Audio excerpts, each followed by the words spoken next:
Hello mga ka-Diskarte Chicks! Kumusta kayo dyan? Sandali lang may comment sa isa sa mga videos natin na nagpa-flash sa utak ko. Ang sabi po niya, ka-Diskarte Chicks, ano ba ang dapat sabihin para mabembang mo ang isang babae? Aba, iba yan. Kung gusto nyo talagang makontrol ang usapan at mapahanga ang babae sa'yo, panoorin nyo to hanggang dulo kasi may mga tips tayo na baka hindi mo pa narinig. Pero bago po yan, i-comment mo muna kung taga saan ka para malaman ko naman po kung hanggang saan ang abot na ating discarding usapan. At syempre huwag mo kalimutang i-like ang video na to, mag-subscribe at i-hit ang notification bell para lagi kang updated sa mga love tips natin tuwing may bagong upload. So, ready ka na ba? Tara, simulan na natin. Alam nyo mga ka-Diskarte Chicks, sa psychology may tinatawag tayong verbal attraction triggers. Ibig sabihin, mga salita at paraan ng pagsasalita mo na nagpaparamdam sa babae na kaakit-akit ka, confident ka at secure ka sa sarili mo. So tip number 1, gamitin ang confidence, hindi OA. Kapag nag-comment ka na o nag-start ng conversation, tone mo at words mo ang susi. Huwag puro ang ganda mo lang. Iba yan sa mga generic. Sa halip, pwede mong sabihin, ang saya ng vibe mo, parang gusto kong makilala ka pa. Bakit effective? Psychology says positive framing plus curiosity is equal to natural attraction. So tip number 2, focus sa personality, not just physical. Kahit konti ang flirt, siguraduhin may respectful compliment sa personality niya. Halimbawa, ang talino mo sa trabaho, ang galing. Ito ang tawag sa value-based attraction. Babae, appreciates na hindi lang siya pinapansin dahil sa itsura. So tip number 3, use playful teasing. Yung playful banter, yung pabiro pero may lambing. Psychology trick yan para hindi ka madaling makakalimutan. Ibig sabihin, nagiging memorable ka sa kausap mo.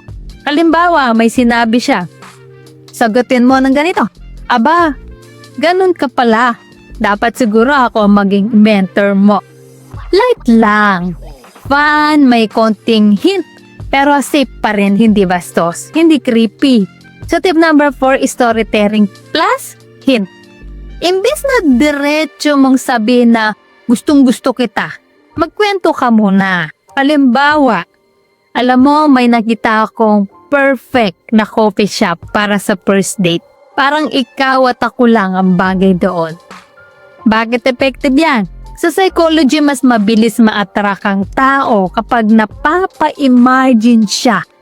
Nagkakaroon ng curiosity at doon nagsisimula ang attraction. Sa tip number 5, notice her micro behaviors. Napapansin mo ba? Hinahawakan niya yung buhok niya habang kausap ka. O tumatawa siya kahit hindi naman ganun kalupet yung joke mo. Yung mga maliliit na galaw na yan sa psychology, tinatawag yung subconscious signs ng interest. So tip number 6, don't overreact. Huwag kang mag-overreact kapag may napansin kang signals. Huwag kang OA. Hayaan mo lang na maging natural. Sa psychology kasi, kapag sobrang excited ka agad, bumababa ang tingin ng value mo sa mata ng kausap mo. So tip number 7, use double meaning words. Gumamit ka ng double meaning na words. Yung safe lang pwede mong sabihin, ang galing mo talaga. Lagi kang nakakagawa ng paraan para mapasaya ako. Hindi ka bastos, hindi ka bulgar, pero may konting hint na may interest ka. Sa psychology kasi kapag may konting innuendo at curiosity, napapa-imagine ang utak. Nagkakaroon ng emotional excitement at doon nagsisimula ang attraction. So tip number 8, timing plus poses. Timing plus poses, huwag lahat sabay-sabay. Minsan, mas malakas ang epekto ng katahimikan. Pause ka muna, ngitiin mo, tapos saka ka magsalita. Halimbawa, may sinabi siya, pause ka sandali, smile, tapos sabihin mo, oh, ganun ba? Aba, parang may next part pa yung story mo. Sabayan mo nga ako dito. Mind game yan sa psychology. Kapag may anticipation, naglalabas ng dopamine ng utak. Mas tumitindi ang kiliti at mas nagiging memorable ka. Para mas maging practical, ganito natin siya i-apply sa totoong buhay. May viewer tayo nagtanong, ano ba ang dapat sabihin para mabengbang mo ang isang babae? Diskarte Chicks, answer: una, mag-start ka sa friendly banter. Pangalawa, mag-observe ka sa maliliit na signals. Pangatlo, maglagay ka ng konting humor at konting flirt pero safe. Pang-apat, magbigay ka ng compliment na may value, hindi puro itsura. At pang-lima, huwag kang OA. Hayaan mong natural na mag-develop ang mga bagay. Tandaan mo to, sa bawat message o bawat usapan, itanong mo sa sarili mo, paano ako magiging memorable sa'yo? Hindi aggressive pero exciting. Siyempre, bilang kaibigan mo, may mga paalala lang din po ako ha. Huwag mong gawing puro flirt at puro sexual hints ang usapan. Una, hindi yan laging gumagana. Pangalawa, pwede po pa siyang ma-open kung sumobra ka. At huwag na huwag kang magiging desperate o clingy kung hindi mo ramdam na pareho kayo ng energy. Huwag mong ipilit. Minsan ang pinakamalakas na move, marunong kang umatras ng maayos. Yan ang tunay na confidence. Mga ka-Diskarte Chicks, ayan lang. Parang payo lang na kaibigan. Hindi kailangan maging pilit, hindi kailangan maging bastos. Tamang salita, tamang timing, tamang diskarte, may konting kiliti, may konting psychology, pero respetado at safe pa rin. Kung may napulot kayo dito, i-like nyo na, i-share nyo sa tropa, at mag-comment kayo kung alin sa tip ang pinakatumama sa inyo.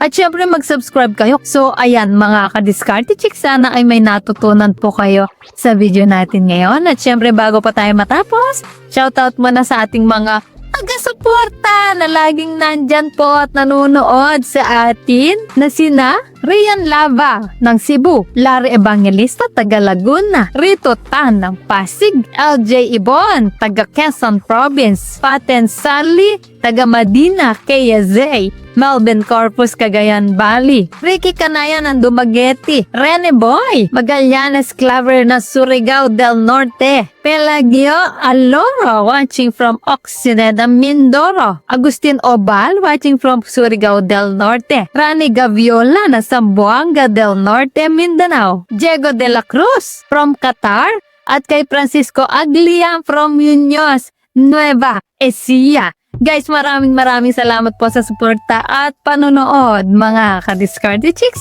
Dahil po sa inyo, lalo po akong ginaganahan gumawa ng mga content na makakatulong at makakaaliw. Para naman po sa mga hindi pa na siya shoutout, gusto mong ma-shoutout sa next video, i-comment lang ang hashtag ka-Diskarte Chicks at sabihin kung anong topic ang gusto mo pag-usapan natin next. Kung nagustuhan mo ang video na ito, ay huwag kalimutang mag-like, mag-subscribe, at i-share ito. Comment down below kung alin sa mga tips na to ang na-experience mo na.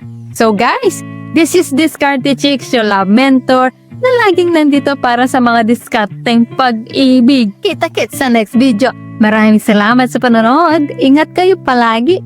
Let's spread love.